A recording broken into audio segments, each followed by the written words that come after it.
Jusqu'à 1h sur Europe 1. Caroline Veil.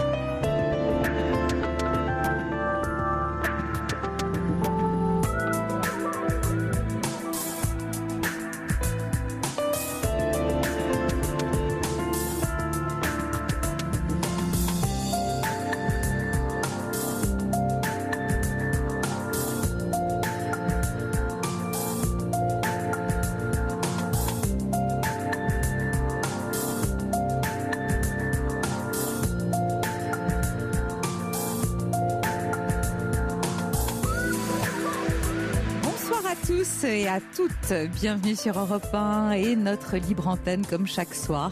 Alors vous le savez, nous sommes ensemble jusqu'à 1h, ce qui nous laisse 2 belles heures pour vous lâcher, parler de tous les sujets qui vous fâchent ou vous réjouissent, de ce qui vous fait du bien ou ce qui vous fait mal. On se raconte les uns aux autres, c'est une façon de se rencontrer, de trouver aussi quelquefois une solution à sa problématique du moment. Voilà, sans chichi, sans fioriture, le 3921 pour nous dire tout ce que vous avez sur le cœur, le 7 39 21 pour vos SMS en commençant par le mot nuit et Europe 1 pour vos mails sur notre site par mail. Alors, ce que je voulais dire, c'est que bien sûr, je suis accompagnée ce soir par Quentin et Corentin au standard, fidèles au poste et à eux-mêmes, c'est-à-dire plein de patience et de gentillesse. Merci à eux et puis merci à Charles qui réalise pour vous cette émission ce soir. Voilà, on peut commencer tout de suite. 39 21, je vous attends. Europe 1, Caroline Veil. Toutes vos confidences à Caroline Veil au 39 21. 50 centimes la minute plus coût de l'appel. Et nous allons commencer avec Cathy. Bonsoir Cathy. Bonsoir, comment allez-vous? Mais bien, et vous? Je suis contente de vous entendre. Vous avez une voix super punchy, hein? Ah bah oui, comme d'hab, oui. Oui, je suis le rayon de soleil, moi, ça va un petit peu réchauffer. Vous avez raison, c'est pas plus mal. C'est pas plus mal. Pardon? C'est pas plus mal de nous réchauffer un peu. Bon. Oui, non, c'est ce que je disais à Corentin d'ailleurs. Vraiment, vous êtes une équipe exceptionnelle. N'est-ce pas? Franchement. Ah oui, non mais vraiment. Ah non, puis en plus, Corentin est du même jour que moi. Il est du 4 mars. Non, un petit poisson. C'est les meilleurs. Comme vous dites. Enfin bon, les 11 autres vous diront que ce sont eux. Non, tout le monde va dire on est bien. Non, mais il y a des bons et des mauvais partout. Ouais, on va dire qu'il n'y a que des bons. Qu'est-ce qui vous amène, Cathy? Alors voilà, ce serait pour une table, pour la Saint-Valentin, moi. Une table? Mais non, mais bon, non, mais j'essaie de désespérément, là, je suis vraiment au bord du gouffre, là. Pas du tout. Vous savez que vous vous rappelez de ma tarte aux pommes et mon champagne? Tout à fait. Ça n'a rien donné, hein. Alors je crois que je vais faire une tarte aux fraises, peut-être, ça ira mieux. Comment ça n'a rien donné? Comment vous vous y êtes pris pour que ça ne donne rien? J'ai pas eu d'appel du tout, Caroline, du tout, hein. Du tout? Ah non, pourtant les gens parlaient apparemment, avaient l'air d'être intéressés. Motivés.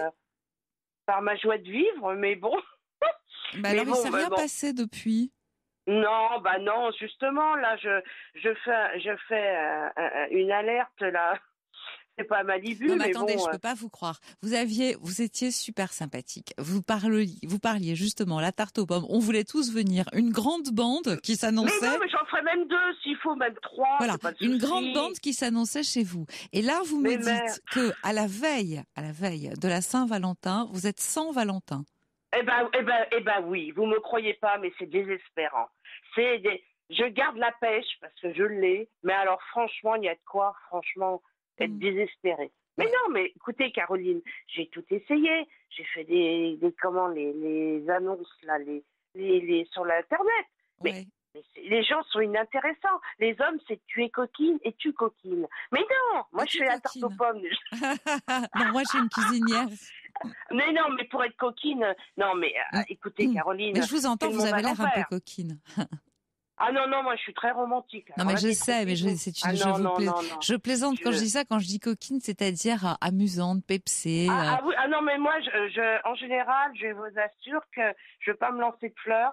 Je suis rayon de soleil, même des gens déprimés. Je me suis fait amie d'ailleurs sur l'antenne là d'une dame qui est passée il y a 2 semaines, je pense. Ouais. Et ça fait une semaine, on s'appelle toutes les deux. Bon, elle est dans le même cas que moi, on s'est pas encore vu, mais on se verra certainement. Vous êtes dans quelle région, Cathy?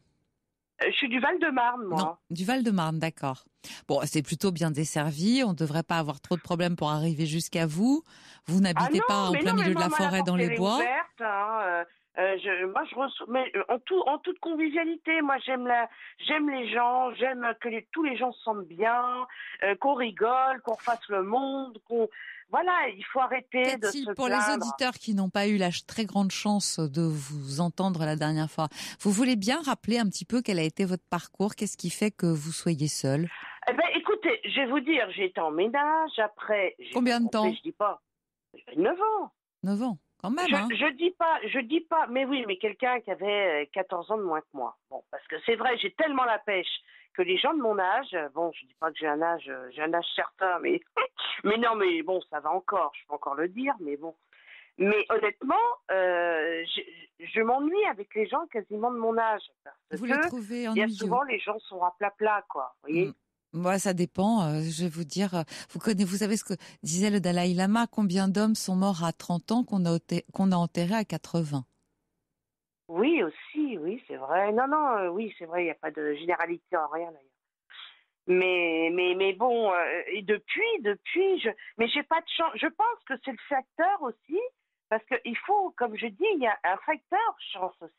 Parce que suffit pas d'être comme ci, comme ça, toute joyeuse, machin, tenir sa maison, recevoir, être rigolote, machin.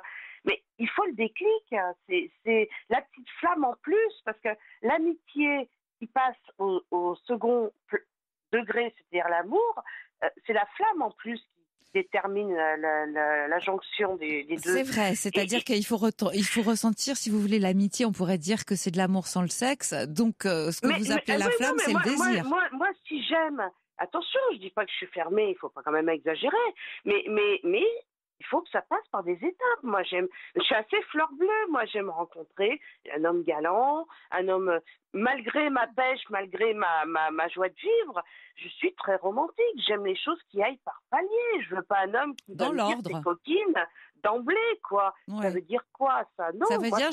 Ça veut dire je veux te croquer, mon enfant. Ah bah oui, bah écoutez, c'est ça que ça veut dire. Bah oui, je veux te croquer mon enfant, mais il attendra pour croquer, il croquera une pomme en attendant, hein. Ouais, une pomme. Non, mais attendez, non. Mais c'est ça que ça veut dire. Tu coquines, mais ça veut dire on rentre directement dans le vif du sujet. Ils ne recherchent que ça, bien souvent, les hommes. Ils pensent avec autre chose, ils pensent pas avec non, on va pas généraliser, Cathy, parce qu'il y a des hommes formidables qui veulent tout à fait autre chose que ça, qui veulent ça, mais en plus de tout le reste. Et tout le reste, c'est une vraie relation. Ben voilà. Et je suis un peu, comme j'écoute votre radio tous les soirs, bien évidemment. Et bien souvent, j'entends des auditeurs et qui ont été déçus par leur femme, ou que les femmes, après 20 ans de mariage, 14 ans, 15 ans de mariage, les ont quittés. Je me dis, ces hommes-là, ils doivent quand même être rechercher. Part. Alors, où sont-ils? Mais que font les hommes? Où sont les hommes? Ouais. Les hommes romantiques. Il y avait une chanson comme ça, mais c'était plutôt Où sont les femmes, non, il me semble. Ben oui, c'était Patrick Juvet. Où sont les hommes? Ouais. Lila l'air. Ben oui. Alors qu'est-ce que vous proposez? Alors qu'est-ce qu'on peut faire? Bon, on laisse un SOS détresse? Non, SOS détresse, ça veut dire qu'on est en détresse et vous le savez comme moi. Ah non, mais j'en suis pas là quand même. Voilà, et surtout ça n'a jamais fait venir personne. Non, mais je plaisante d'ailleurs. Quand on m'entend, on voit bien que je suis pas dépressive. Hein. Non, vous n'êtes pas du tout dépressif. Non. Moi, je crois qu'il faut sortir de chez soi, parce que. Mais toute seule, j'ose pas sortir. C'est le problème. J'ai dit, je vais me mettre en affiche. Ça va faire quoi, ça? J'ai envie de danser, parce qu'en plus, je dis aux auditeurs qui m'entendent, s'il y en a qui m'entendent, j'adore danser. Je dis pas de tout. J'aime le rock, j'aime les danses rétro, j'aime tout ça. Pourquoi vous n'y allez pas? Mais toute seule, non. Avec une copine? Bah oui, mais bon. Avec une amie. Vous y allez avec une amie, c'est plus facile. On se sent moins seul, justement. Du coup, on se donne du courage à deux. Si c'est ce que vous aimez, si c'est la danse. Maintenant, il y a tout un tas de choses où vous pouvez... j'aime marcher, j'aime les balades, j'aime les randonnées, j'aime, comme je vous dis, j'ai pas mal, je pense, sans me lancer de fleurs, mais je pense ne pas être désagréable. Hein, je suis ouverte à pas mal de choses. Je le dis. Inscrivez-vous peut-être, il y a des tas d'activités, parce que l'histoire, c'est que quand on s'inscrit sur un site de rencontre, vous allez effectivement rencontrer des hommes qui veulent consommer. Ce que dément Mimi le boulanger, qui vient de m'envoyer un message en disant « Bonsoir Caroline, non, les hommes romantiques et amoureux, ça existe ». Ah, voilà une bonne nouvelle. Voilà une bonne nouvelle. Mais c'est pas seulement ça. C'est-à-dire que vous pouvez, en tout cas, c'est vrai, avoir le risque de rencontrer des hommes qui ne veulent que consommer. Ça, c'est une chose. Par contre, les activités, c'est quelque chose qu'on partage, qui crée un lien et qui fait que, du coup, on apprend à se connaître mieux différemment. Oui, aussi, oui, peut-être aussi, oui. Mais vous savez, j'ai une amie qui fait vous savez, on va sortir. Vous connaissez le site, c'est-à-dire qu'on peut sortir dans sa région, des soirées, soit cinéma, on s'inscrit, soit soirée resto, tout ça. Mais c'est pas pour ça que ça liait des liens. Hein. Les gens, on va au cinéma, on regarde le film, et puis après chacun rentre chez soi, paraît-il. Moi, j'ai eu des échos. Non, parce qu'il y a cela.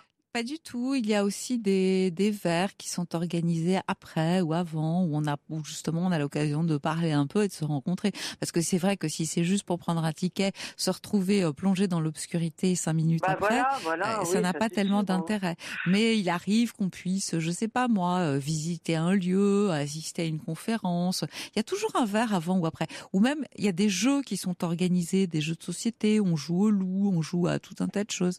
Donc, parce que je vais vous dire, Caroline, le problème, c'est que je suis entre deux âges. Je veux pas non plus, je suis pas cougar à prendre un homme de 30 ans, 35 ans, faut pas exagérer. Bon, maintenant, je suis dans une tranche d'âge, je peux vous le dire, j'ai 59 ans, hein, j'ai pas 30 ans, 35 ans, ni 40. Bon, c'est vrai que je ne les fais pas d'après ce qu'on me dit, parce que j'ai tellement aussi bien, on va dire, intérieurement. Vous avez une voix magnifique, hein, Cathy, ça s'entend. Que physiquement, je suis pas du tout, je me sens pas complexée du tout et arrêtée. Et j'ai des choses à apporter. C'est ce qui me fait mal au cœur et qui me, quelque part, parfois me détruit. C'est que je me dis, j'ai des choses à apporter. Je suis positive. J'ai un homme, je pense, qui serait pas malheureux avec moi. Alors qu'il y a des hommes qui supportent des femmes et que c'est les toutous à la maison et qui restent chez eux et qui sont amoureux malgré tout de leur femme. Moi, j'en ai autour de moi. Et je me dis, mais je comprends plus rien. Toi, tu tiens ta maison, t'es femme d'intérieur, ça se fait plus, d'accord. Mais moi, je le suis. J'adore une maison nickel. J'adore la déco, d'ailleurs. Ça, c'est une autre chose aussi. Une autre corde à mon arc que j'ai aussi. J'adore la déco intérieure. J'aime. Vous vous intéressez à plein de choses. Ça, j'ai compris. Mais oui, alors, mais écoutez, j'ai envie de partager plein de choses. Et puis, je suis seule. Alors, il y a quand même un blême. Ouais.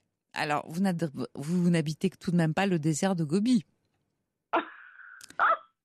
Mais non, pourtant. Mais non, mais j'ai des frais. Alors, c'est vrai que j'ai une personnalité. Je suis pas du genre, vous voyez, complètement déprimée. Alors, attendez. J'ai un petit SMS de la part de Jacqueline qui va vous intéresser. J'ai rencontré mon mari à 53 ans et lui 63 sur Internet. Il est romantique. Bonne chance à vous, Jacqueline. Voilà. Bah ouais, elle est gentille, cette femme. Merci, Jacqueline. Mais ça fait plaisir. Oui, d'accord. Ça me remonte un peu le moral. Mais bon, je dis pas que ça n'existe pas. Prenez la peine de chercher entre les lignes. Voilà, prenez la peine de lire entre les lignes. On voit tout de suite si c'est une histoire, si la personne cherche une histoire sérieuse ou si au contraire elle ne veut que être dans la légèreté et qu'elle n'a pas du tout envie de construire. Caroline, écoutez-moi, je suis complètement là aussi. Je pense qu'il y a que les déprimés où il y a des appels. Hier, j'étais encore sur l'antenne à écouter. Hier soir, mais écoutez, des femmes complètement shootées, complètement... Attention, je ne critique pas. Attention, j'ai le grand respect de tout le monde. Mais des gens, un mal-être existant, qui était complètement apparent, et on disait, tiens, il y a un tel qui a sa message, un tel qui a... Mais c'est à croire que les hommes se complaisent avec des femmes pas bien dans leur peau, pas bien. Chose Écoutez, que je ne critique pas, attention. non, mais c'est pas bien dans leur peau, mais quelquefois, il y a des femmes un peu mystérieuses qui peuvent attirer. Vous êtes une femme enjouée, péchue, et c'est vrai qu'on a envie de vous rencontrer quand Mais moi, on vous écoute. alors moi, encore une fois, Saint-Valentin, la porte est ouverte. Je vais pas l'ouvrir tout de suite quand même, on va attendre un peu. Mais moi, il n'y a pas de problème. Les gens, chacun amène un petit quelque chose. On pourrait se regrouper, les gens seuls, équilibrés bien dans leur tête. Parce que écoutez, pourquoi vous essayez pas déjà sur Internet, voilà, vous réservez un restaurant pour le temps et vous dites célibataire entre temps et temps. Sur Internet, c'est pas ça qu'ils recherchent, Caroline. Ils recherchent pas ça. Faut pas rêver. C'est pas ça. Moi, les messages, c'est comment tu es, comment tu t'habilles. On dirait qu'il n'y a que ça. Ils ne creusent pas. Ils recherchent. Je ne sais pas ce qu'ils recherchent, en fait. Je ne sais pas. Alors, il y a certains hommes qui disent avoir été déçus, parce qu'attention, c'est inversement, tout est proportionnel. C'est-à-dire que vous arrivez effectivement dans une tranche d'âge où hommes comme femmes peuvent avoir été déçus, peuvent avoir été trompés, à se sentir trahis, amers, voilà. Mais mon prince charmant, il est où sur son cheval blanc, il est où? Je vois un petit message qui dit, même si ça n'est pas facile sur les sites de rencontres, si vous prenez le temps de faire un tri préalable, c'est-à-dire ce que je vous disais, en dialoguant avant la rencontre, vous rencontrerez votre amoureux. J'ai rencontré pas mal d'hommes avant mon prince charmant il y a 6 ans. Donc voilà, donc ça fait déjà le deuxième message positif de personnes qui se sont rencontrées sur Internet. Et moi je dis que c'est tout à fait possible, parce que avant, on vivait dans un milieu rural, c'était très facile de se rencontrer. Tout le monde se connaissait, les voisins, les voisines. Il y avait aussi les bals, et puis il y avait la messe le dimanche où on laissait tomber un mouchoir de Baptiste. Voilà, il y avait des signaux où on ne pouvait pas se tromper, et c'était plus simple de se rencontrer. Aujourd'hui, on n'a jamais été autant connectés, on n'a jamais été aussi seul. Donc c'est vrai qu'il y a un tri préalable qui s'impose. Il faut bavarder un petit peu avec la personne avant de se donner rendez-vous. Mais néanmoins, rencontrer le plus vite possible aussi, de façon à savoir si c'est pour vous ou pas pour vous. Mais ça va quasiment jamais jusque-là. Puisqu'en fait, bien souvent, ils se complaisent derrière un ordinateur. Est-ce que vous entendez, Cathy, que vous me dites non à tout? Et c'est d'ailleurs ce que notre René, qui dit la porte n'est pas si ouverte, elle est un peu fermée. Ah, vous voyez, ça s'entend. Ça s'entend. Alors, elle est entrouverte, alors, on va dire. Ouais.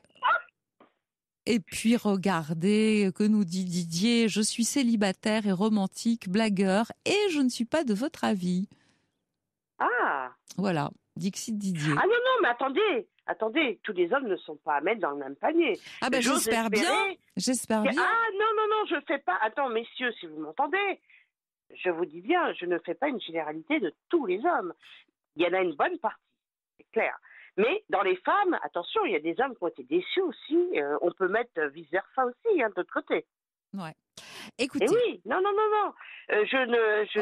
tout cas, je crois que là, on a bien reçu le message. Donc, tarte aux pommes et porte ouverte. Ah non, mais tarte aux fraises, ils me diront, il me faut le menu, moi, il n'y a pas de problème.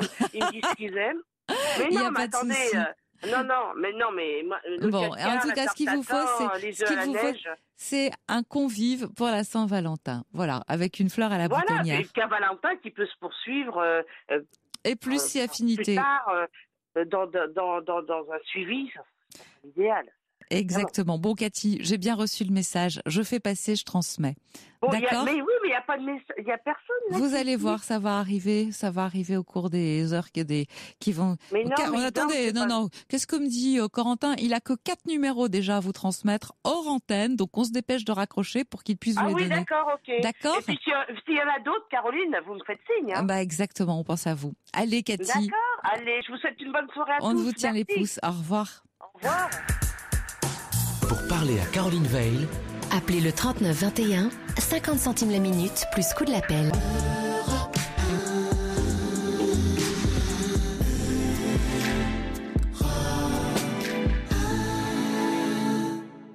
Alors, petite annonce de Mimi le boulanger qui va nous mettre à tous du baume au cœur. J'ai rencontré mon épouse à la boulangerie où j'étais mitron. J'ai déclaré ma flamme. Beaucoup de femmes cherchent l'amour romantique mais ne trouvent pas comme Nadia. Et c'est Mimi qui nous dit ça. Bien, nous, on va continuer avec Brigitte. Bonsoir Brigitte. Bonsoir. Alors, je reçois un petit mail de votre part, femme de 55 ans en activité, 1m65, 50 kilos, châtain, yeux bleus, mais myope, gentil, parfois trop. Que dire d'autre sinon une immense solitude et pas de Valentin à l'horizon pour mardi. Ça pourrait être une petite annonce, mais ça n'en est pas une. C'est une demande. Allô ? Oui. Brigitte, vous êtes là, c'est une demande. Vous avez envie, vous aussi, de rencontrer quelqu'un, mais qui vous aime et que vous pourriez aimer. Voilà. J'ai résumé la situation ? Voilà, c'est ça. Alors, si vous m'en disiez un peu plus, qu'est-ce qui fait qu'à 55 ans, puisque vous nous donnez votre âge, qu'est-ce qui fait que vous soyez seule ? Oh, mais il y a beaucoup de choses. Comme je mets dans le mail, j'ai un fils de 27 ans, 28. Oui, mais enfin, c'est pas ça qui fait que. Oui, mais bon, son père donc est décédé en 94. Ah, vous êtes veuve donc. Et donc, j'ai pas vraiment refait ma vie. Enfin, pas vraiment. Oui, j'ai fait des tentatives, disons, de 6 ans, des relations de 4 ans. C'est quand même des relations un peu longues.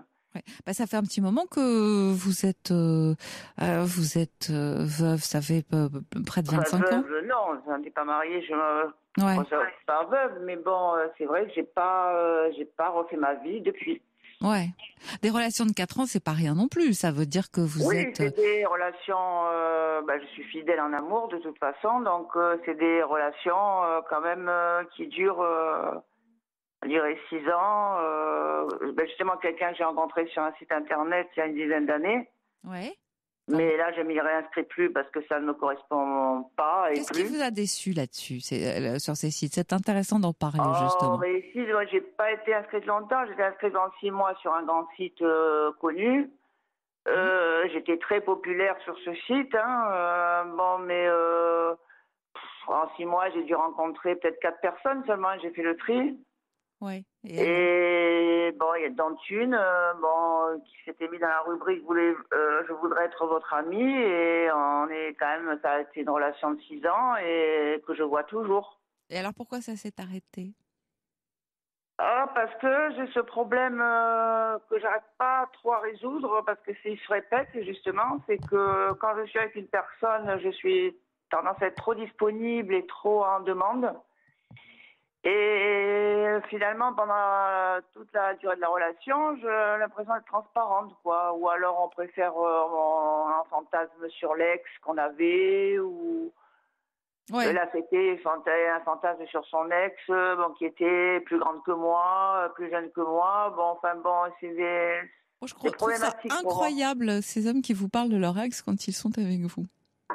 Pas vraiment, pas directement, mais indirectement, quoi. Ouais. Donc, trop disponible, c'est-à-dire trop à vouloir voir la personne quand elle veut pas, accepter beaucoup de choses que je devrais pas accepter, en fait, que beaucoup de femmes... beaucoup de femmes qui sont seules se retrouvent dans cette situation, c'est-à-dire que comme elles ont très envie, elles acceptent beaucoup plus des choses qu'on n'accepterait pas à 18 ans, par exemple. Peut-être. Aussi.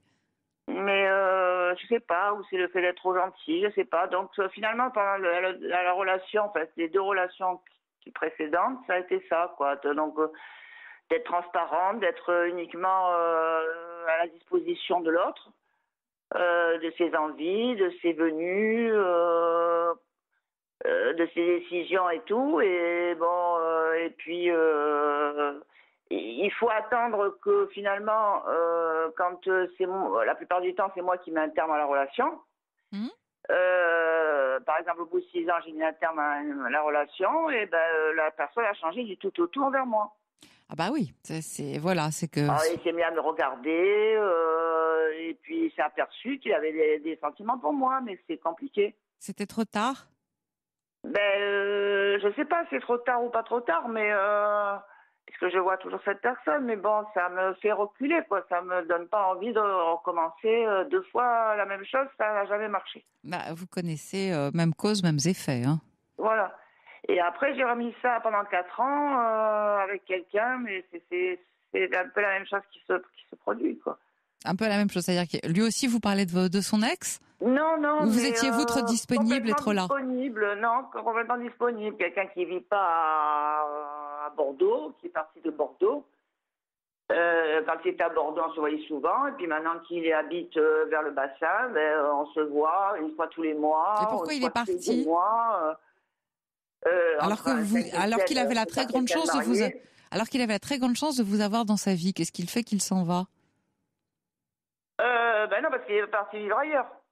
Oui, d'accord, mais pourquoi est-il parti vivre ailleurs ? Des problèmes financiers, une situation, un travail ? Non, parce qu'ici, il est chez sa mère. Ah, ici, il était chez sa mère. Oui, c'est une bonne raison. Voilà, ici, il est chez sa mère, donc on se voyait souvent. En plus, sa mère habite juste à 200 mètres de chez moi, donc c'était... voilà. Et maintenant qu'il habite ailleurs, il a une maison sur le bassin, on se voit une fois tous les mois, une fois tous les 2 mois, et puis c'est pareil, il me sonne une fois tous les mois ou tous les 2 mois, il m'envoie un texto, je suis à Bordeaux, j'ai 2 5 à 7 ou 4 à 6. Et qu'est-ce qui fait que pourquoi vous dites oui ? Eh bien justement, c'est ça mon problème, c'est que je dis oui. Oui, vous êtes mignonne, Brigitte, je vous adore. Mais du coup, je me retrouve toute seule, moi, les week-ends. Oui. Bon, je suis pas seule parce que j'ai ma sœur, je suis toujours flanquée de ma sœur, de mon fils, ma belle-fille, ma petite-fille. Bon, d'accord, il y a du monde. Mais ce que je veux dire, c'est, vous me dites, je dis oui, mais vous savez comme moi que le oui va amener le non derrière de l'autre, après. Oui, c'est ça. Mais chaque fois, je répète la même chose. Et si on essayait non, une fois, juste pour voir si on est capable ? Des fois, oui, je réponds pas. Et alors ? Il rappelle, mais ça change rien. Il rappelle, oui, mais écoute, voilà, non. Mais pourquoi vous n'essayez pas de dire, ça m'intéresse pas, 2 heures, ça m'intéresse pas, je veux plus. Donc c'est plus ou rien du tout. C'est ce que j'ai dit, je veux plus, mais il m'a dit que c'était ça ou rien du tout. Alors, il faut dire c'est rien du tout, et puis va te faire voir. C'est ce qu'il va falloir que je dise, ouais. Ouais. Un peu de nerf, un peu de volonté, parce que ça, vous voyez, ça vous donne une mauvaise image de vous, et du coup, vous vous dites, je suis nulle et c'est normal qu'on ne veuille pas de moi. Parce que c'est ça que j'entends dans votre discours. J'irai pas jusque là dire je suis nulle, mais ça fait que ça me sort pas de ma solitude, quoi. Je veux dire, j'ai personne, quoi, en fait. Bah oui, alors que finalement vous avez quand même rencontré du monde, que ça se passe bien. Moi, je pense qu'il faut que vous soyez un peu plus sélective et un peu plus exigeante pour vous, Brigitte. Vous ne l'êtes pas assez. Vous ne l'êtes pas assez. Vous pensez que parce que on a la gentillesse, comme vous dites, de vous sonner, ça suffit et que vous allez dire oui et que voilà. Mais derrière il y a rien. Donc ce sont pas des gens bien. Et des gens pas bien, ça ne vaut pas le coup, ça ne vous apporte rien, ça vous fait ça vous fait juste de la peine. Oui. Et voilà. Alors tant qu'à avoir de la peine, autant ne pas avoir quelqu'un. Parce qu'au moins vous savez pourquoi et vous vous dites pas après, parce que c'est aussi ce qu'il y a derrière, il a pas voulu de moi pour plus. Oui, non, mais aussi il est gravement malade, donc il construit rien de toute façon. Il peut rien construire. Sa vie, elle tient qu'à un fil, quoi. Bon, il est vrai, bien sûr. En plus. Bon, écoutez, vous n'êtes pas infirmière non plus. Hein. À un moment donné, il s'agit de penser à vous. Non, parce que je vois là les fêtes, les vacances, les soirs, les week-ends, tout ça. J'ai personne, quoi. Bien sûr, et c'est pas juste. Donc, ça rime à rien, quoi. C'est pas que ça rime à rien. Alors, c'est aussi un moment à passer. Ça sera peut-être pas toujours comme ça, puisque la preuve, vous avez déjà rencontré 6 ans, 4 ans. Vous n'avez pas toujours été seul. En ce moment, c'est comme ça. Moi, je voudrais que vous me fassiez le plaisir d'être un peu plus sélectif et puis un peu plus exigeante pour vous. Rien que ça va changer le regard sur vous et donc le regard. Oui, parce que pourtant, dans mon métier, et puis même par nature, je suis exigeante. Attendez, si vous aviez une amie, qu'est-ce que vous lui conseilleriez ? Une amie. Oui, qui vous raconterait votre histoire. J'ai une amie qui est inscrite sur des sites internet et elle ne rencontre que des malades elle ne rencontre que ça. Alors qu'est-ce que vous lui dites ? Eh ben, je lui dis d'être moins naïve et d'être plus forte. Elle me dit, j'aimerais bien être comme toi, mais... Mais plus forte, plus forte. Ouais, on tourne en rond là. On tourne en rond. Est-ce que vous lui dites la vérité? Je dis oui dès qu'on m'appelle. Oui. Donc, Oui, enfin pas vraiment, mais bon... Écoutez, soyez un peu plus dur, si je puis dire, dans votre un peu plus sélective, un peu plus exigeante, un peu plus tout, et ne soyez pas dans le trop. Voilà. Oui. On est d'accord? On essaye comme ça? Oui. Bien, je compte sur vous et puis vous me rappelez pour me donner de très très bonnes nouvelles. D'accord? D'accord. À bientôt. À bientôt Brigitte, au revoir. Pour parler à Caroline Veil, Appelez le 39 21, 50 centimes la minute, plus coût de l'appel.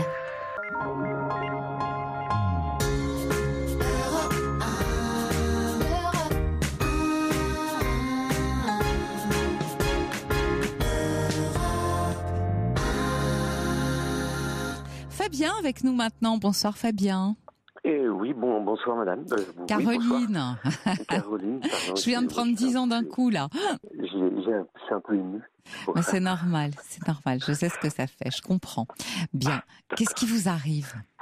Écoutez, voilà, j'avais déjà appelé il y a quelques mois de ça, Ouais. parce que j'étais avec une femme qui est homosexuelle, faut le dire, et on était restés amis longtemps, et ici, elle est dans le corps médical, et j'avais, comment dire, une relation un peu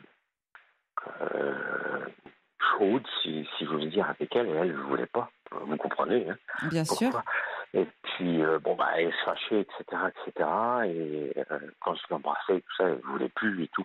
Mais bon, comme c'était une personne importante dans le corps médical, après, elle a voulu changer de ville.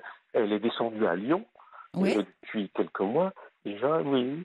Et puis, en fait, on s'est perdu de vue un peu, mais bon, ça va un peu mieux maintenant, parce que on arrive à communiquer, et notre relation est meilleure maintenant en tant qu'amis tous les deux. Mais ce qu'il y a, c'est que j'ai toujours autant d'affection pour elle quand je la vois ou quand je l'écoute rire. Elle a une personnalité assez spéciale comme personne. Quand elle rigole, c'est vraiment, on a l'impression que c'est comme une poussière de joie qui nous fait éternuer notre cœur, qu'on a de nouveau en tant que garçon. Et c'est comme ça, c'est la vie, hein. Mais elle est à Lyon maintenant depuis 3 mois. Et là, en ce moment, depuis une bonne semaine, elle est à Genève pour information. Et donc, j'ai appelé l'autre jour au téléphone, et puis je suis tombé sur une autre personne qui travaille avec elle.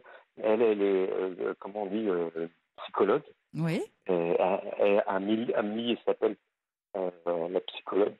Et depuis, on a échangé aussi des propos au téléphone, et elle m'envoie des SMS. Mais en fait, ce que je ne sais plus, c'est que je sais plus si c'est des SMS qu'elle envoie à moi, c'est un peu ambigu, si vous voulez, ou si c'est des SMS qui s'échangent entre elle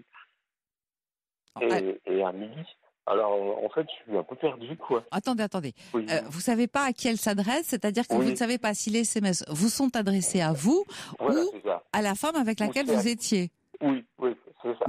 En 2 mots, c'est un peu ça. Mais comment se fait-il que ce que j'ai pas bien saisi, Fabien, c'est comment vous en arrivez à communiquer avec cette amie qui donc est psychologue? Parce qu'elles avaient travaillé ensemble. Oui. Alors, elles avaient travaillé ensemble, mais c'est elle qui vous contacte, c'est votre... Donnez-moi juste un prénom, donc votre amie qui descend à Lyon, qui est médecin, c'est ça? Elle est psy, je sais plus quoi, comment on dit. Psychiatre, par exemple. Ouais, c'est ça. On va essayer psychiatre. Oui. Voilà. Donc, elle est psychiatre, elle descend à Lyon. Vous quittez, si je comprends bien, elle est homosexuelle, donc elle aime les femmes. Elle a demandé sa mutation pour éviter qu'on se voit et puis qu'on se retrouve. Bon, mais vous étiez restés ensemble avant? Oui. Pendant combien de temps? 1 an. Ah non. Et vous aviez des relations, donc c'est une femme qui est non pas homosexuelle, mais qui est bisexuelle. Non, pas du tout. Ah, j'ai pas bien compris. On n'a pas de relation. Juste une relation amicale, comme ça, on se fait des bisous. Ah, vous vouliez juste, c'était affectueux entre vous. Oui. C'est ça. Mais il n'y a jamais eu de désir physique. Non, surtout pas, non. Bon. Non. Alors, qu'est-ce que vous voudriez comprendre, en fait? Pourquoi est-ce qu'elle vous a passé l'autre amie? Oui, j'essaie de comprendre un petit peu les messages, les SMS et des choses comme ça, que je comprends pas. J'ai l'impression que c'est un peu subliminal, si vous voulez. Bon, alors, vous voulez m'en donner? J'ai du mal à comprendre si j'ai pas d'exemple. Donnez-moi un exemple de SMS subliminal, comme vous dites. Des messages qu'elle écrit où il y a des propos un peu ambigus, quoi, quelque part. Bon, alors écoutez, et vous voudriez la rencontrer, vous? Votre désir, c'est quoi? La voir, ne plus la voir, ne plus l'entendre? Si. Peut-être la rencontrer, cette personne à Amélie, ou alors lui demander une photo, peut-être, pour voir quel visage elle a. Bon, dites-moi, combien de temps en TGV Paris-Lyon? En TGV TGV, au moins 2 heures, peut-être, non? 3 heures 3 heures, non? Non, moins, je crois. Moins que 3 heures? Bien sûr, bon. c'est seulement 2 heures. Vous habitez Paris, j'ai bien compris ça. Non, à Orléans. Où ça, pardon? À Orléans. À Orléans. Je crois que vous êtes sur la route, non? Ou je dis une bêtise? Non, vous dites pas de bêtises. Non, certainement pas. Mais le train ici à Orléans, c'est un peu bouché. On est obligé de monter à Paris pour redescendre dans le sud de la France. Ouais, la liaison est pas très bonne. La liaison est pas très bonne. Écoutez, Fabien, la liaison, la SNCF, vous voulez dire? Non, je veux dire vous au téléphone avec moi. La liaison SNCF, ça c'est sûr qu'elle est pas très bonne. Mais effectivement, si vous êtes obligé de repasser par Paris, c'est pas terrible. Oui, non. On est obligé de monter. On n'est pas loin. On est à 45 minutes de train. Bon. Écoutez, moi je vous propose de rencontrer cette personne le plus vite possible, comme ça vous allez être fixé. Ah, vous pensez qu'il faut que j'aille la voir, en fait? Écoutez, une photo, elle va vous envoyer, vous n'allez autant se rendre compte directement en disant voilà, ça fait un moment que vous m'écrivez, je sais pas si vous la tutoyez ou que vous la vous voyez, ça fait un moment qu'on s'écrit. Je trouve que ça serait beaucoup plus sympathique finalement de se rencontrer et d'échanger de visu. Voilà. Ouais, pour être sûr qu'est-ce qu'elle me dit, que je comprenne, quoi. Oui, mais parce que vous comprenez, on peut rester longtemps effectivement dans cette ambiguïté qui ne va rien donner. Et au fond, vous êtes curieux et vous avez envie d'en savoir plus. Alors tant qu'à faire, on va faire un petit effort et puis on va y aller carrément, Fabien. Moi je le dis. Ça, aller carrément? On va carrément aller à Lyon. La rencontrer. Non, aller carrément, pas lui sauter dessus. On va aller carrément à Lyon. Je ne permettrai pas. Non. Mais alors, qu'est-ce que je vais avec Marie, alors? Marie, de toute façon, rien. Je l'aime quand même encore. Vous l'aimez encore, mais visiblement, elle est partie pour vous voir moins. Donc, je pense que les faits parlent d'eux-mêmes. Oui, mais enfin, on communique quand même tout le temps. Écoutez, vous en profitez pour voir les deux, hein? Pourquoi pas? Voir les deux? Oui. Vous croyez que ça peut se faire, ça? Bien sûr que ça peut se faire, tant qu'à faire d'aller à Lyon, autant rentabiliser un peu son temps. Vous n'allez pas y aller 2 fois d'affilée, non? Oui, bien sûr, ouais. Il faut que je l'appelle au téléphone. Des fois, je comprends pas tout ce qu'elle me dit. En disant, je suis pas... Mais de toute façon... Mais qu'est-ce que tu dis, toi, Amélie? Qu'est-ce que je comprends pas tout? Alors, je suis obligé de lui demander exactement, de le faire répéter au téléphone. Mais c'est mieux de la voir directement. Et puis, comme vous êtes resté ami avec votre ami psychiatre, vous lui dites voilà, je suis de passage à Lyon, ça me ferait plaisir qu'on prenne un café ou qu'on se voit un moment, je t'embrasse et vous voyez ce qu'elle vous dit. Et puis c'est tout, hein. Et puis vous rencontrez. Mieux, ça. Ouais, et vous rencontrez son ami en disant voilà, je vais venir à Lyon, nous échangeons depuis un moment, autant se rencontrer, ça serait mieux et on pourra se parler vraiment et puis voilà. Vous pensez qu'elle serait d'accord? Ouais. Les deux? Ouais. D'accord. Ouais, je pense qu'elle sera d'accord. Je vais essayer. Là. Vous ne risquez rien. Honnêtement, vous ne risquez rien d'essayer. Moi, je pense que le pire, alors que vous êtes dans le désir de savoir à quoi ressemble l'une et où vous en êtes avec l'autre, qu'elles sont toutes les deux à Lyon, je ne vois pas ce qui vous empêcherait de prendre un train pour en avoir le cœur net. Voilà, au moins j'aurais le cœur net de savoir quelle relation ils ont même entre les deux. Effectivement, et puis si, de quoi s'agit-il et voilà. Mais vous me paraissez bien seul, Fabien. Je suis seul. Oui, je suis seul. Oui, vous avez tout trouvé. Vous me paraissez bien seul. Ouais. Qu'est-ce qui se passe à Orléans pour vous? Rien, il pleut tous les jours. Il pleut tous les jours, c'est tout? Oui, il fait pas bon. C'est vraiment gris le temps ici, c'est plat. Vous travaillez? Dans la campagne. Oui, bien sûr. Qu'est-ce que vous faites? Je peux vous demander? Je travaille des choses. Je suis administratif, si vous voulez. Ouais. D'accord. Et comment vous aviez été amené à rencontrer votre amie psychiatre? Je la connaissais parce qu'elle travaillait dans un hôpital. Ouais. Ouais, mais vous étiez en contact avec cet hôpital? Indirectement, oui, parce que j'étais administratif à un moment. Ah d'accord, donc vous y avez travaillé aussi? Oui, je l'ai croisé, tout ça. J'ai vu tous les jours, on est un peu. Vous n'étiez pas son patient? Non. Ah non, je suis pas patient. Non, je suis pas patient du tout, de rien du tout d'ailleurs. Bon, non, mais c'est une précision importante. Je suis impatient d'avoir, mais je suis pas patient.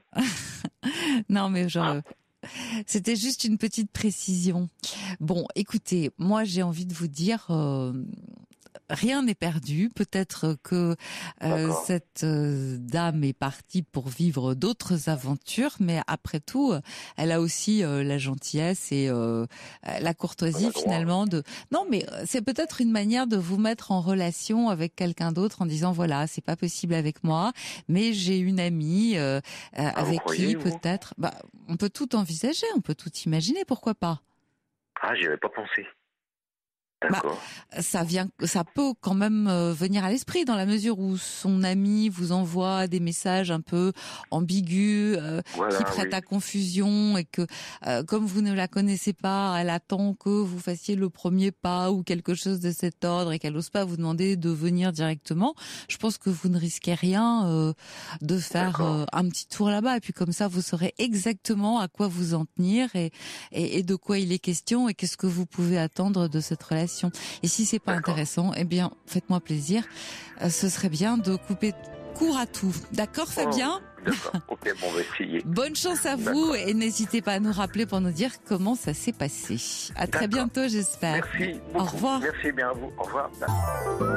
Jusqu'à 1h sur Europe 1. Caroline Veil.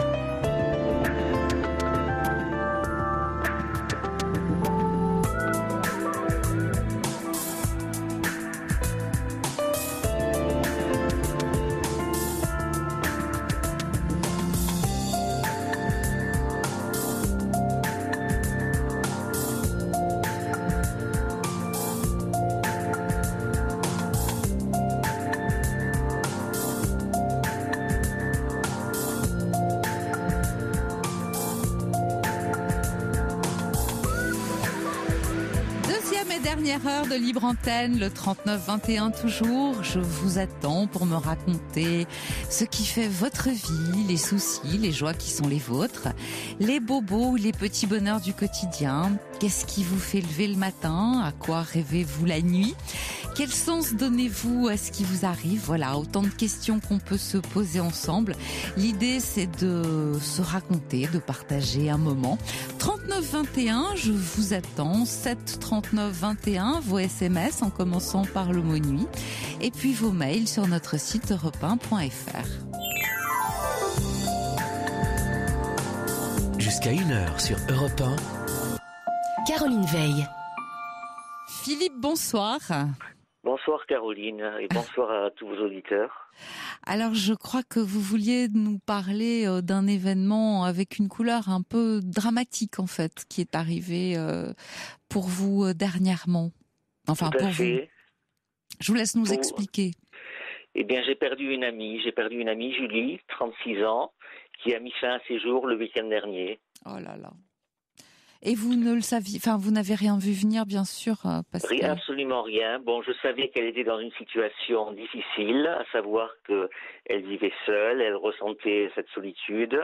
Elle était aussi au chômage et elle avait fait une formation en infographie avec l'idée de trouver du travail, mais ça ne marchait pas. Ces entretiens d'embauche, ça ne donnait rien.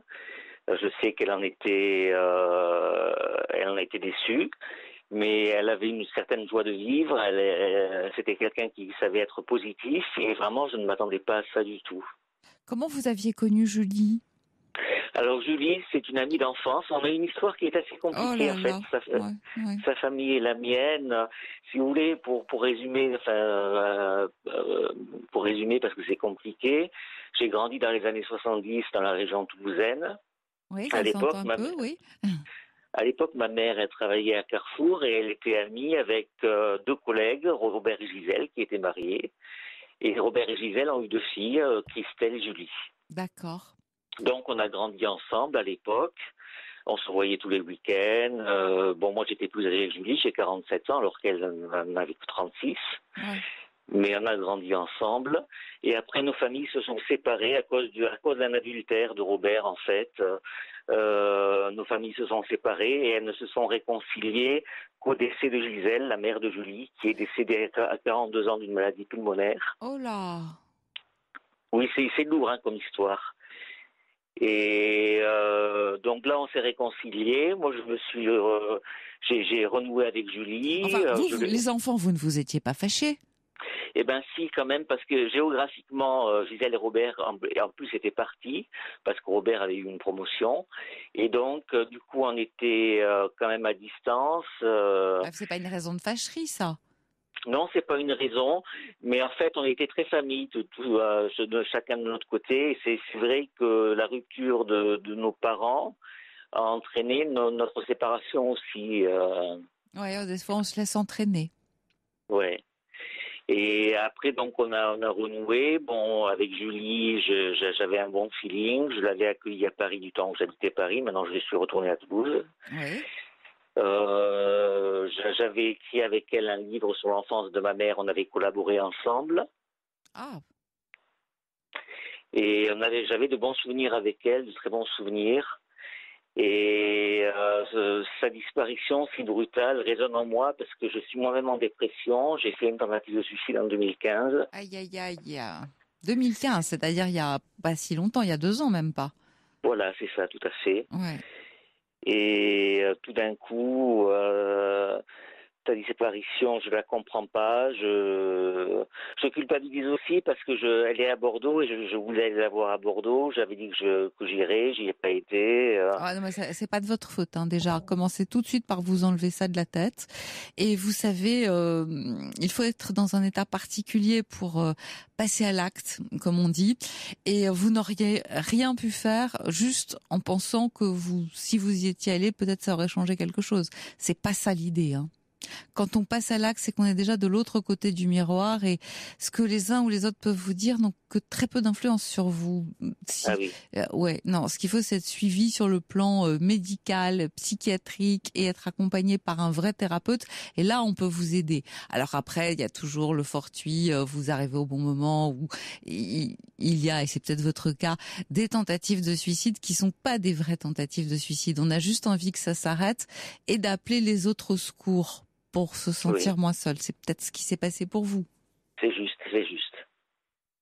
Bon, en tout cas, une chose est sûre, et c'est bien, c'est que vous êtes là, Philippe, et que vous avez une vie à vivre.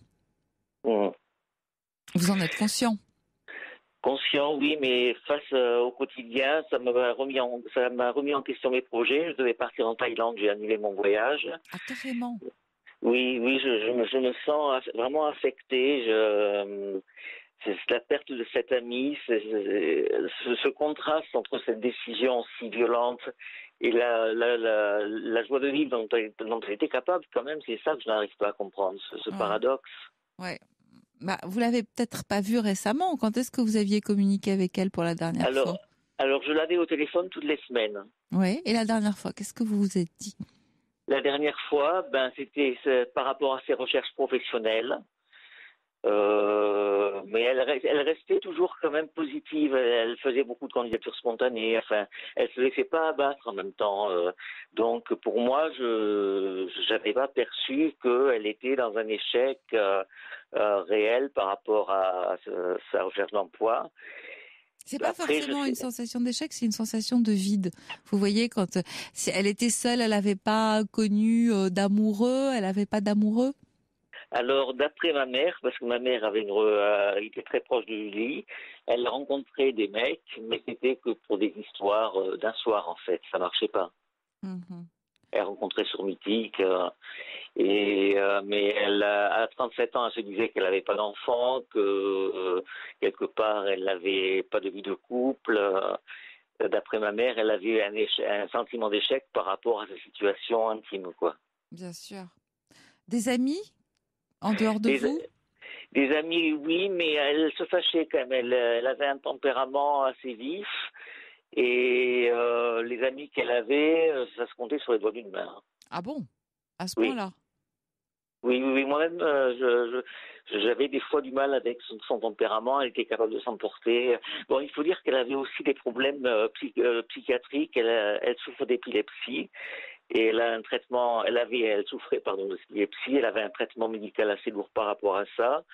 Et ces sautes d'humeur, disons que c'était peut-être des effets secondaires de son épilepsie, quoi. Bah, c'est pas sûr, parce que justement, il y a un médicament qu'on donne contre l'épilepsie et dont on s'est rendu compte, enfin c'est un peu lié bien sûr, parce que les crises d'épilepsie, elles sont, vous le savez, quelquefois liées au stress, à l'énervement, à l'angoisse qu'on peut ressentir, et c'est ce qui va déclencher la crise.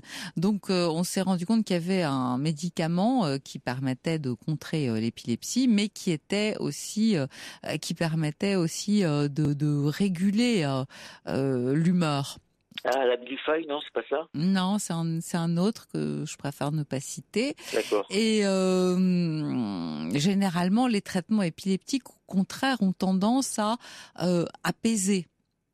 Ah, d'accord. Puisque on sait que ça peut survenir comme ça, parce que à la suite d'une excitation forte. Bon, maintenant, quand on est épileptique, on peut aussi avoir tendance à être un peu déprimé ou elle avait des maladies, elle avait un passé psychiatrique, on va dire. Oui. Écoutez, vous savez, il n'y a rien à dire parce que c'est sa décision et qu'elle lui appartient et qu'elle a fait ce qu'elle a voulu. Alors c'est un passage à l'acte, hélas, réussi. Mais c'était sa décision. C'est très compliqué, vous savez. On peut pas se sentir responsable. Je sens beaucoup de culpabilité, en plus du regret et du choc, parce que on a toujours l'impression qu'on aurait pu changer le cours des choses. Mais alors peut-être que vous pouvez le changer sur le moment, voilà, pendant le mois, les 2 mois qui vont venir. Mais après, la personne, elle se retrouve tout de même avec elle-même. Il y a toujours un moment, enfin, il y a forcément le moment de vérité où elle est confrontée à tout ce qui la touche, à non pas ses échecs, parce que moi j'aime pas ce mot. Je raisonne jamais en termes d'échecs, je raisonne plutôt en termes de résultats. On va dire qu'un échec, ce sont des résultats qui sont pas à la hauteur de ce qu'on attendait. Voilà. Mais moi je connais pas l'échec. Je trouve que c'est pas un bon mot. Disons qu'elle n'avait pas aujourd'hui, alors qu'elle était très jeune, les résultats qu'elle aurait aimé connaître dans sa vie. Voilà, la vie lui a pas donné tout ce qu'elle attendait, et bien que ce soit très tôt, elle a préféré y mettre un terme. Et ça témoigne d'un tempérament profondément dépressif ou mélancolique contre lequel vous ne pouvez rien. Vous n'aviez pas, vous, les moyens de la sauver. Non. Il faut que vous le compreniez, ça, parce que sinon vous risquez d'être longtemps dans le remords, la culpabilité, à vous ronger, à vous dire qu'est-ce que j'aurais pu faire ou qu'est-ce que je n'ai pas fait, et c'est pas l'idée. C'est pas l'idée, parce que si elle avait eu envie de vous appeler, elle l'aurait fait à ce moment-là aussi. Et là, elle a pensé que personne au monde ne pouvait plus rien pour elle, même elle ne pouvait plus rien pour elle. Oui. Du reste, je cherché à la contacter la semaine dernière et c'est vrai qu'elle ne m'avait pas répondu. Oui, parce qu'il y a un moment où elle pense que personne ne peut rien. Et d'ailleurs, c'est vrai, parce qu'il y a qu'elle qui peut, sauf des personnes dont c'est le métier. C'est pour ça que on dit que quand quelqu'un est dangereux pour soi-même, il doit être hospitalisé. Elle était peut-être suivie, mais elle allait peut-être pas assez souvent voir son psychiatre ou un thérapeute. Peut-être que ça a pêché peut-être à cet endroit-là. Vous voyez ?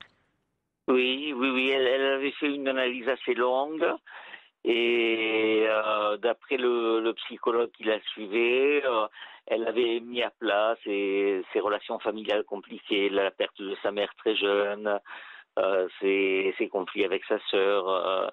Elle semblait avoir fait un travail pertinent par rapport à ses souffrances.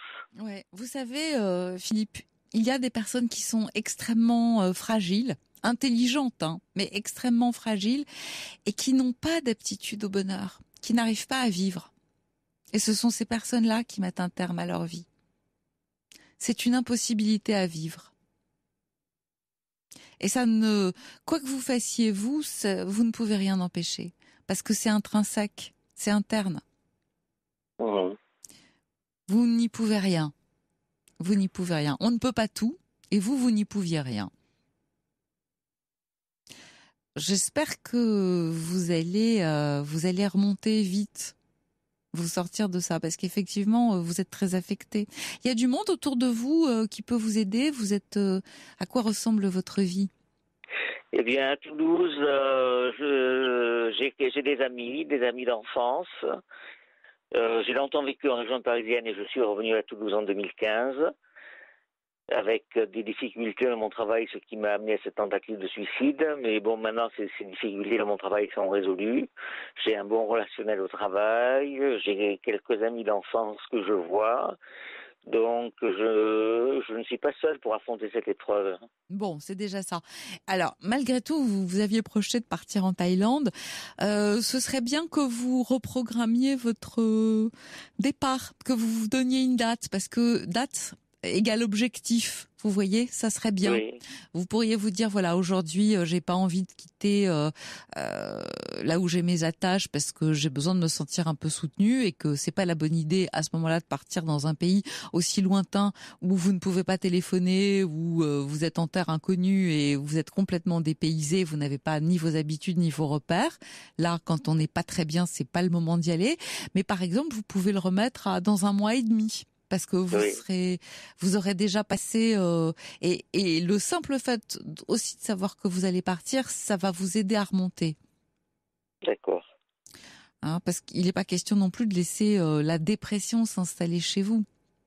Vous êtes soigné pour Oui, j'ai des antidépresseurs qui marchent assez bien dans l'ensemble. Bon, bah c'est déjà une bonne nouvelle, mais les antidépresseurs, c'est pas tout, parce que vous savez, les médicaments, c'est chimique, et la parole, c'est naturel.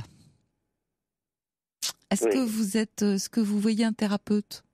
Je vois un thérapeute, oui, qui fait de l'EFT. Enfin, je sais pas ce que c'est. Emotional Freedom Technique, c'est des exercices soit avec la parole, soit avec des pointes corporelles qu'on presse. Ouais. Et ça vous fait du bien ? Oui. Bon, c'est ce qui compte. Voilà, moi je suis pour tout ce qui fait du bien. Si vous en ressentez un bienfait, ça vaut le coup. Philippe ? Oui. Je vous sens ailleurs.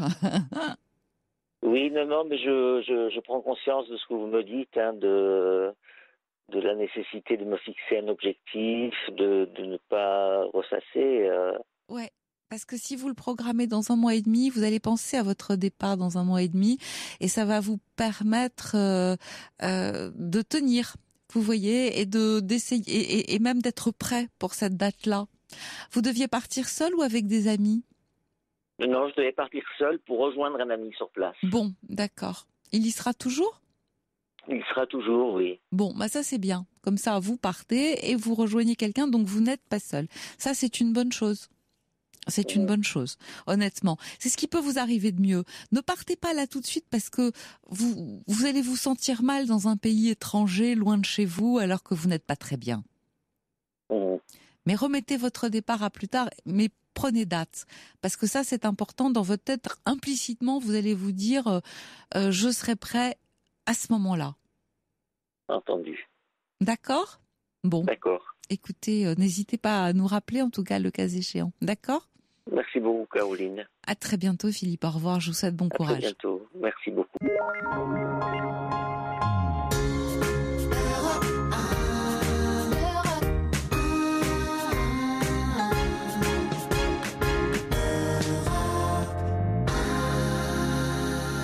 Laetitia, bonsoir, c'est à vous.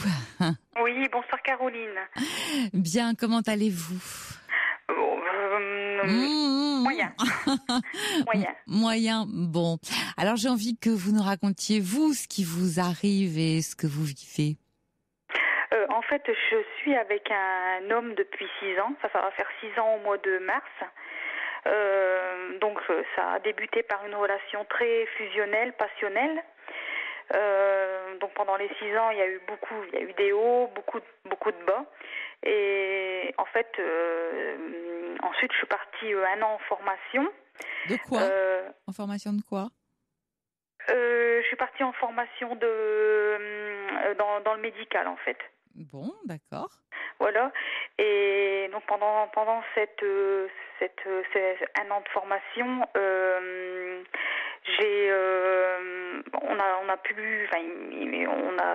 j'étais tellement dans ma formation, j'ai beaucoup révisé, j'étais sous tension. On n'a plus de rapport sexuel. Du tout ? Non. Pendant 1 an, c'est beaucoup. Vraiment, pendant 1 an, j'étais tellement dans mes écrits, dans mes oraux que je me préoccupais tellement de ma formation que j'avais plus le temps pour ça. Mais le souci, c'est que j'ai commencé à faire des rêves érotiques. Ah oui ? Avec d'autres hommes. Oui. Et en fait, là, ça fait 3 ans, donc ça fait 3 ans que je fais des rêves érotiques avec d'autres hommes. Et en fait, ma grande question, c'est pourquoi je fais des rêves érotiques alors que j'aime très fort mon compagnon. Oui.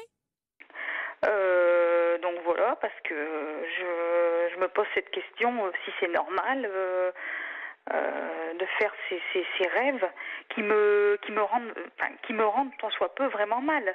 Parce Pourquoi que quand mal ? je me lève... Comment ? Pourquoi mal ? Parce qu'en fait, quand je me réveille au matin, j'ai l'impression de l'avoir trompé. Mais vous n'avez rien fait, vous avez rêvé. Oui, mais le souci, c'est que comme mon compagnon me voyait très mal au matin, j'ai dû lui dire.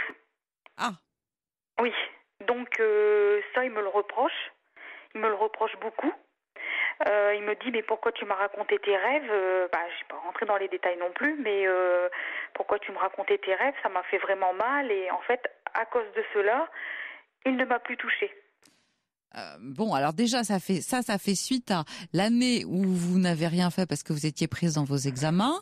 Oui. Ensuite, vous faites des rêves érotiques, très certainement parce qu'il s'est rien passé dans votre vie sexuellement parlant et que donc vous avez, je crois que vous avez 35 ans, donc vous êtes en forme, normalement constituée, donc bien sûr, ça vous manque et vous en rêvez la nuit. Et du coup, il le prend mal. Oui, il le prend très très mal. Quand on commençait une relation, par exemple, il ne pouvait plus continuer parce qu'il pensait au fait que j'avais... En fait, il dit que j'ai d'autres hommes dans mes nuits. Il ne dort même plus avec moi. Parce qu'il me dit qu'il y a trop de monde dans le lit. Mais il se trompe. Ces hommes ne sont que des fantasmes. Maintenant, j'ai des doutes. Maintenant, je me sens coupable. Mais vous vous rendez compte que vous vous sentez coupable ? Vous ne maîtrisez pas vos rêves. Vos rêves ne traduisent que vos désirs.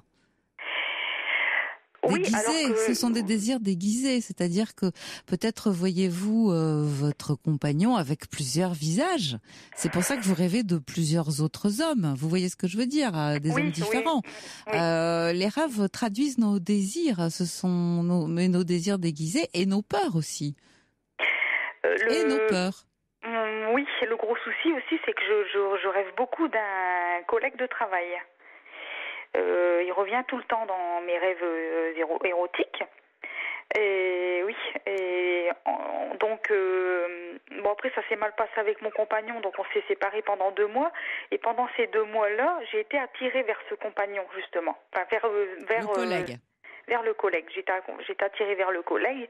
Donc je lui ai dit, parce que comme je me sentais vraiment mal, je lui ai dit, je pouvais pas cacher la vérité. Je lui ai dit voilà, je suis attirée par un collègue. Et donc ensuite. Pendant les 2 mois, au bout de 2 mois, j'ai posé le pour et le contre. Il s'est rien passé avec ce collègue, bien sûr. Et bon là, on est de nouveau ensemble avec mon compagnon, mais il accepte pas que je puisse être attirée par quelqu'un d'autre.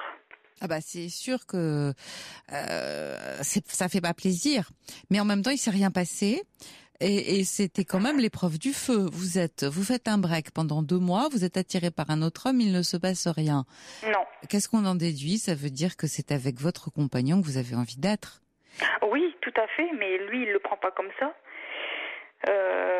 Comme ce soir, on avait un repas familial qui s'est très mal passé. Là, il est parti il est parti parce qu'en fait, j'ai demandé à mon beau-fils parce qu'il est tatoueur, donc je voulais tatouer le prénom de mon concubin. Et il m'a dit non, tu vas faire le tatouage de ton collègue de travail, du prénom de ton collègue de travail. Tu prends pas le mien. Il est très jaloux, donc il est très voilà. Quelquefois. La jalousie, ça rend un peu bête. Ça fait qu'on n'arrive plus à très bien penser.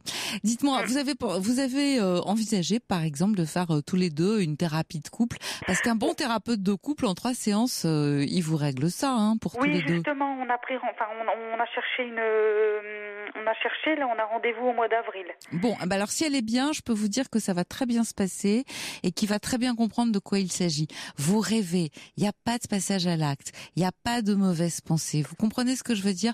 Penser n'est pas faire. C'est-à-dire que quand j'ai été attirée par mon collègue de travail pendant 2 mois, j'ai eu des pensées. J'ai eu des pensées. Bon, en même temps, je répète, penser n'est pas faire. Ouais.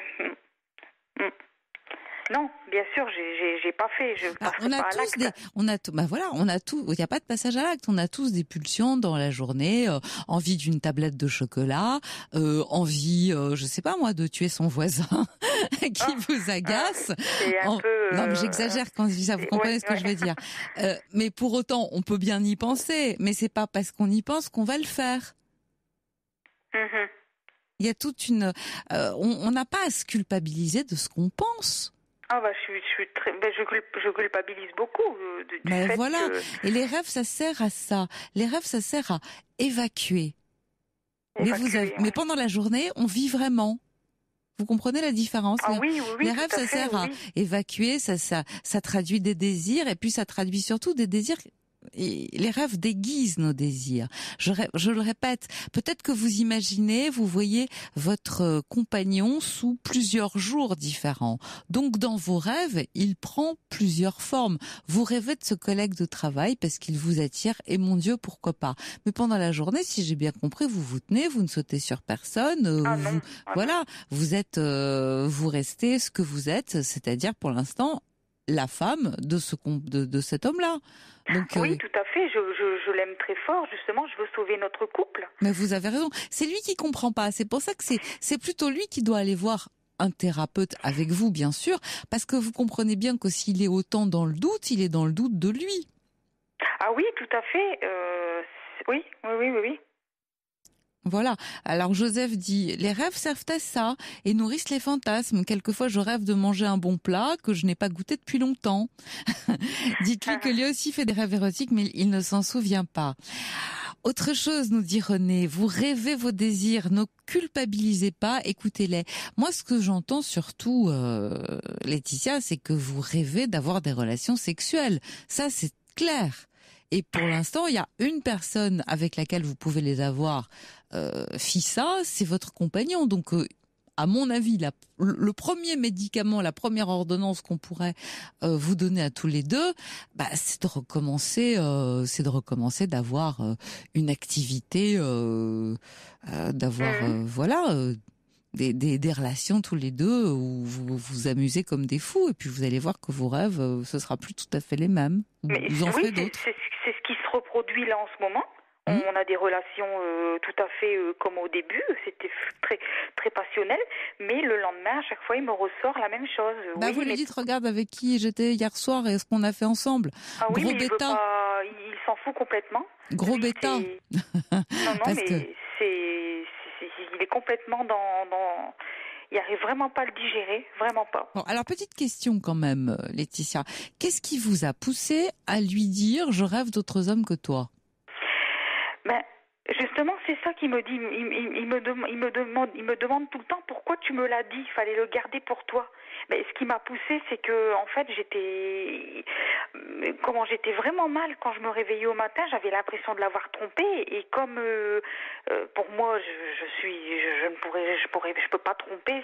Mais vous n'avez pas trompé. Vous n'avez pas bougé de la nuit. C'est pas parce... Vous savez bien que vous ne maîtrisez pas vos rêves. Vous vous couchez pas en disant tiens, je vais rêver de lui. Mais justement, je l'ai dit pour m'enlever un poids, pour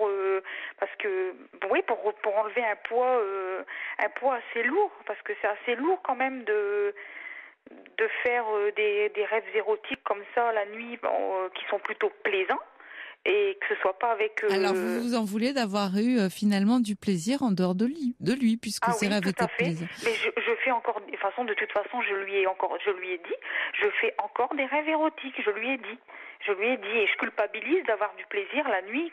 Mais j'ai l'impression que vous culpabilisez d'avoir tout simplement du plaisir à vivre et des envies, et que moi, ce que j'entends derrière tout ça, c'est que vous êtes très vivante.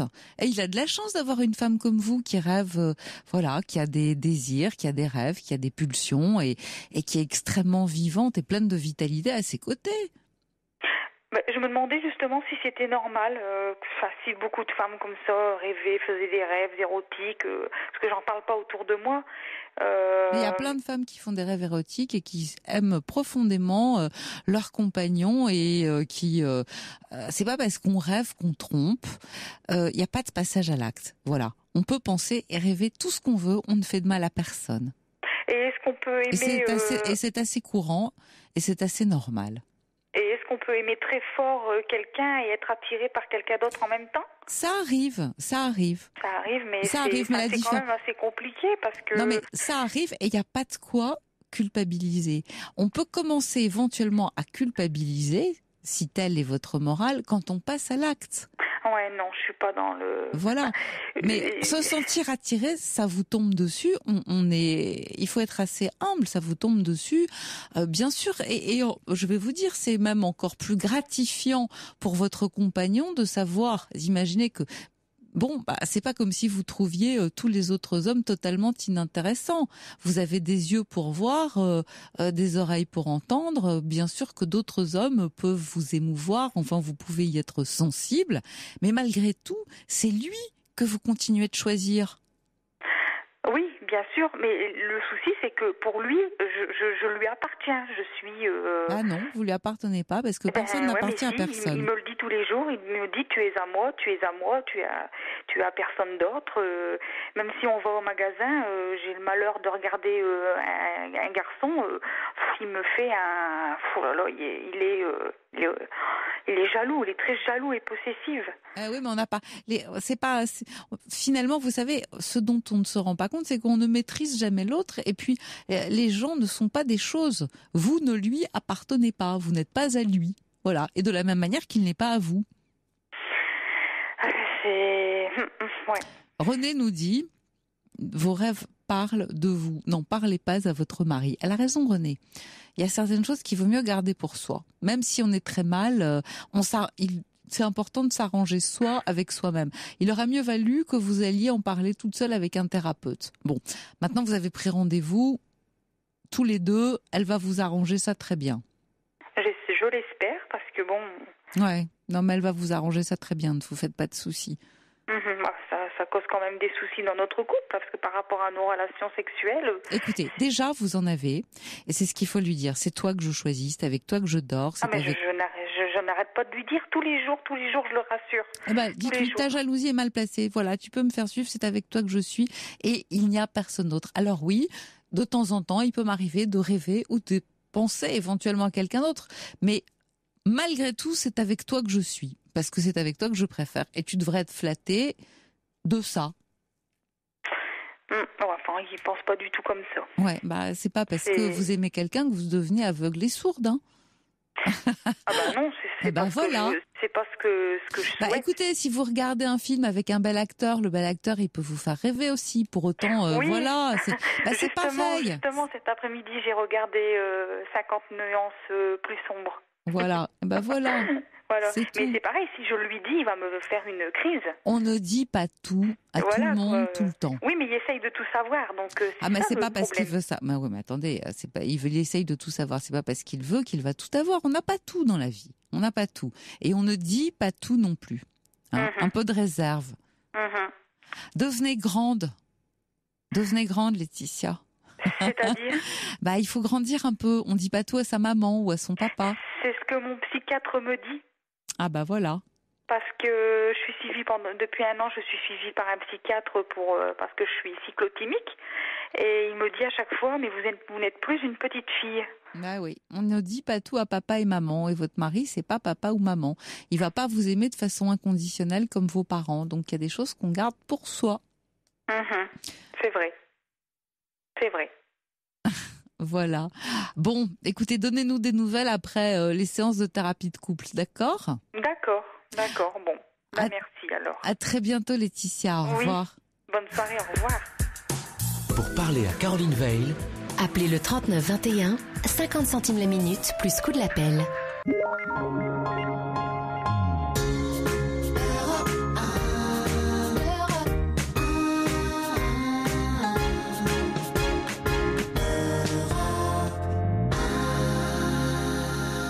Et nous allons terminer avec Sylvie. Bonsoir Sylvie. Oui, bonsoir.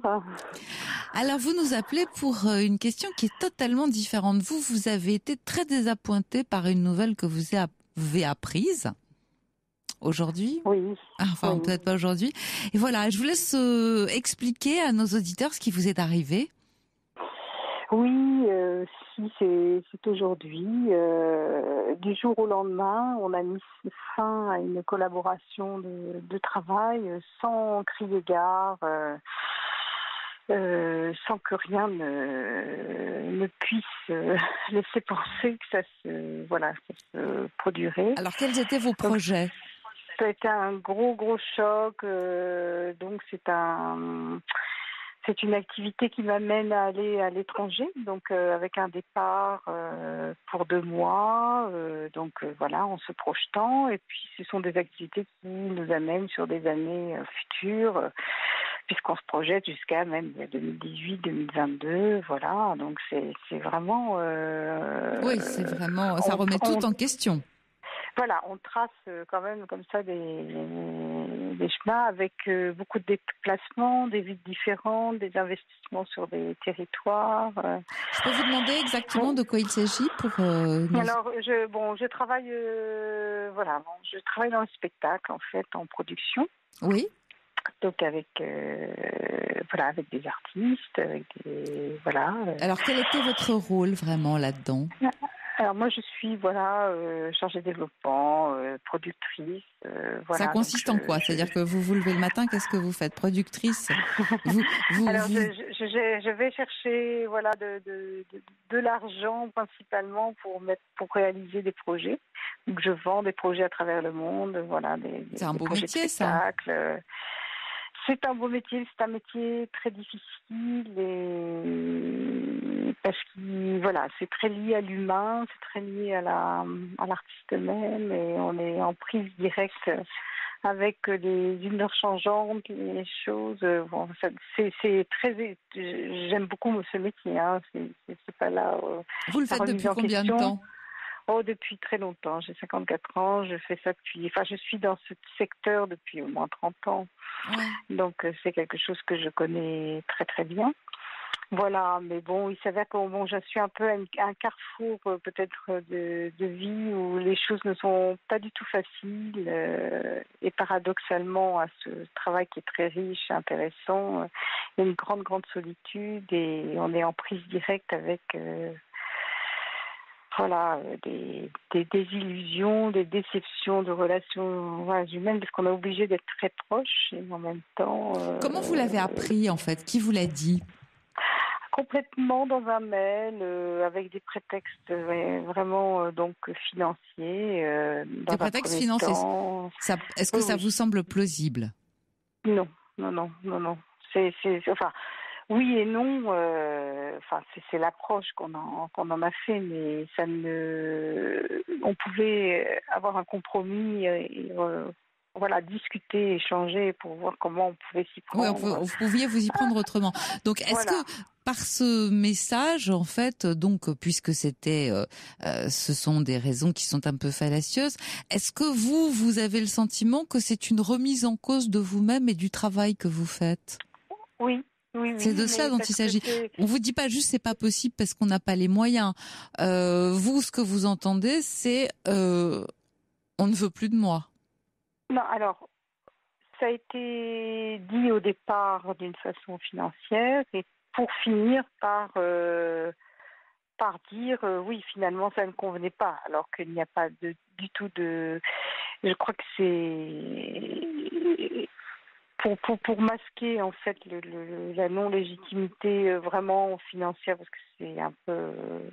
voilà, enfin, il pouvait y avoir discussion, négociation, finit par me dire des horreurs, que ça ne va pas, enfin voilà, des choses graves, des accusations.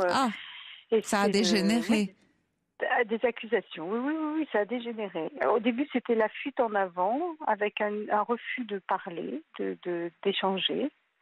Carrément, c'est comme ça, du jour au lendemain, je vous dis. Hein.